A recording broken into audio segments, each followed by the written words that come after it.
Près d'une semaine après la violente agression de policiers à la Guillotière, plusieurs suspects sont toujours recherchés. Un seul a été interpellé pour l'instant. Et cette affaire continue d'enflammer le débat politique à Lyon sur la question de l'insécurité. Jordan Musica.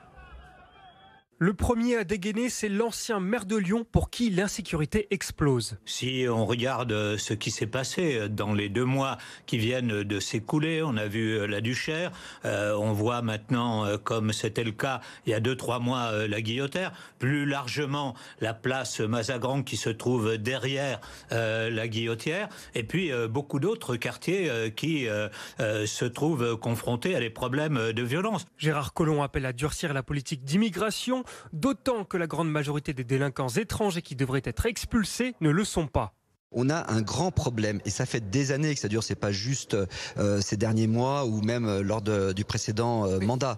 Ça fait des années que nous avons un grand problème à faire reconnaître aux pays dont sont originaires ces délinquants parce qu'ils ne veulent pas les faire revenir chez eux. La droite, elle, pointe du doigt les écologistes à la tête de la ville. On voit très bien que depuis l'arrivée des écologistes et de l'extrême gauche à la mairie de Lyon, la situation se dégrade dans l'agglomération lyonnaise et notamment à Lyon en particulier. Parce que tout allait bien avant l'arrivée des Je ne dis pas que tout allait bien, je dis qu'en tout cas, ça se dégrade. Les écologistes se défendent. La Guillotière, c'est aussi un quartier qui a un historique riche, qui a été beaucoup stigmatisé. Et là, le ministre Darmanin est venu en remettre une couche, alors que ce n'était pas forcément nécessaire.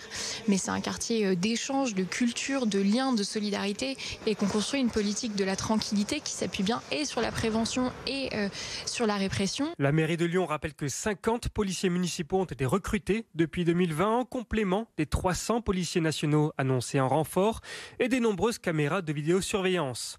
Malgré tout, d'après le Rassemblement national, la Guillotière se vide de ses habitants. On voit que les gens sont désabusés.